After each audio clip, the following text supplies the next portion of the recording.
Hello hi good morning नमस्ते यहाँहरू सबैजनालाई स्वागत छ। म बलराम गुरुङको तर्फबाट। अनि आज बिहानको भन्दा पनि मध्याहको अहिले दिउँसो 12:30 भएको छ। 12:30 को मौसम तपाईँहरूलाई म देखाउन सक्छु। अहिले म रहेको ठाउँको चाहिँ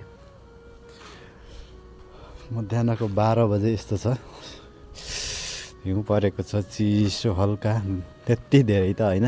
राति एभ्री नाइट चाहिँ हिउँ पर्दो रहेछ। बिहान उठ्दाखेरिको मौसमहरू यस्तो देखिन्छ। अनि घरको छतमा चाहिँ अस्ति जस्तो धेरै चिसो त छैन। अहिले माइनस त्यही 5 छ होला। अस्ति -12, 14, 10, 11 हुन्थ्यो, लास्टै चिसो हुन्थ्यो। त्यसको तुलनामा अहिले निकै कम भइसकेको छ जाडो।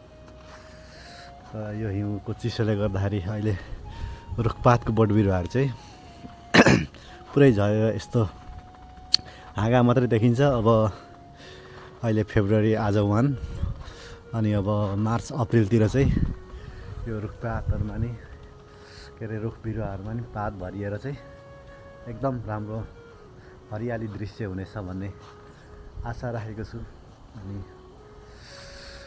त्यति बेलाको अपडेटहरू नै म तपाईँलाई देखाउने छु। अनि आज चाहिँ आफू रहेको ठाउँको के कस्तो छ भन्ने कुराहरू अपडेट दिउँ न त भनेर सानो भिडियो क्लिप बनाइरहेको छु। के कस्तो लाग्छ हेरेर सल्लाह सुझाव प्रतिक्रिया दिनु होला। यस्तो छ होइन। अनि तपाईँहरूलाई राम्रो लागेको खण्डमा बाँकी दिनहरूमा पनि फेरि भिडियोमा निरन्तरता जोड्ने प्रयास गर्दै आजको छोटो भिडियोबाट म बिदा हुन चाहन्छु। हस्त see you again everyone. Thank you so much for watching it.